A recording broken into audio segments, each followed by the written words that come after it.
Bismillahirrahmanirrahim. Assalamualaikum warahmatullahi wabarakatuh. Kenalin, aku Hana. Kalian bisa panggil aku Hana. Di sini aku akan mengajak kalian belajar bersama mengenai Kerajaan Samudra Pasai.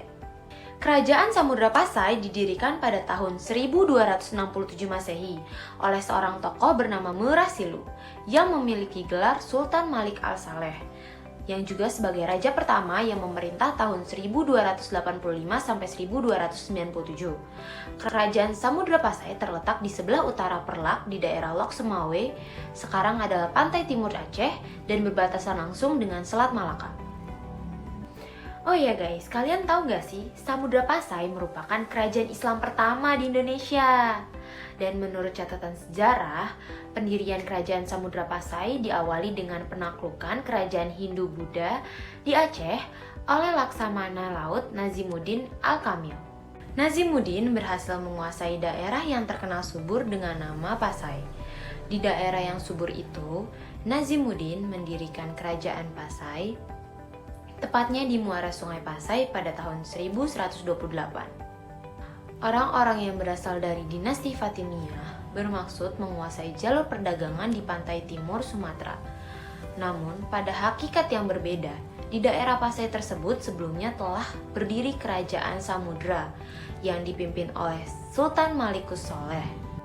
Hal yang mendasari adanya kerajaan Samudra adalah beberapa bukti yang ditemukan oleh para arkeolog di mana terdapat makam-makam Raja Pasai di Kampung Gedong, Aceh Utara.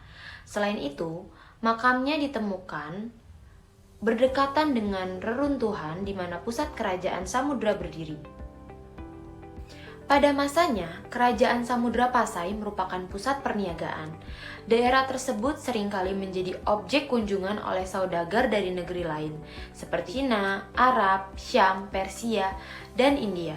Tidak hanya sebagai pusat perekonomian saja, namun kerajaan Samudra Pasai juga menjadi pusat perkembangan agama Islam.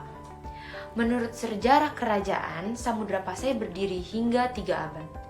Pada abad ke-16, kerajaan Samudra Pasai berhasil ditaklukkan oleh Mahapati Gajah Mada yang pada saat itu menjadi utusan Majapahit pada tahun 1364. Keberhasilan Mahapati Gajah Mada dalam menaklukkan kerajaan Samudra Pasai tidak lain karena Samudra Pasai sendiri telah mengalami kemunduran di beberapa tahun sebelumnya.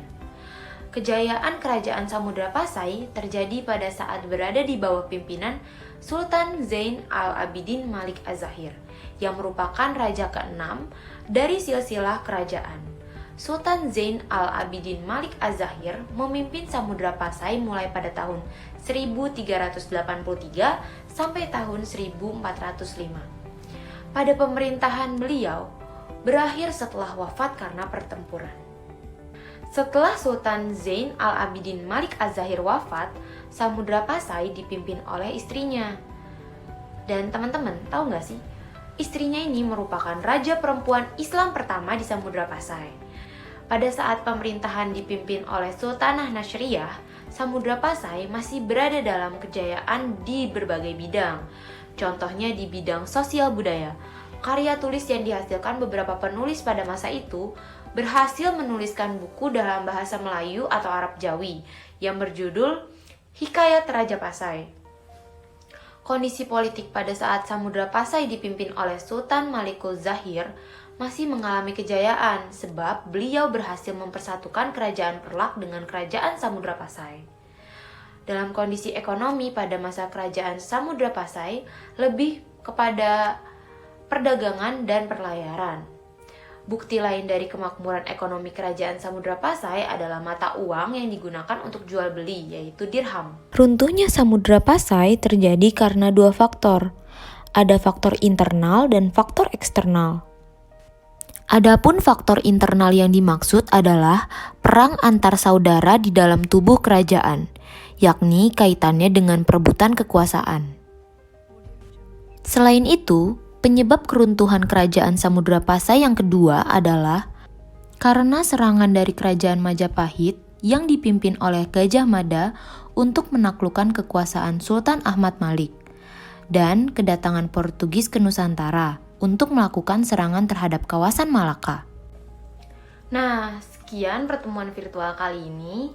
Terima kasih atas perhatiannya. Semoga yang sudah kakak sampaikan dapat teman-teman pahami dengan baik. Pembelajaran kali ini kakak cukupkan dulu. Dan kakak pamit undur diri. Wassalamualaikum warahmatullahi wabarakatuh. Sampai jumpa.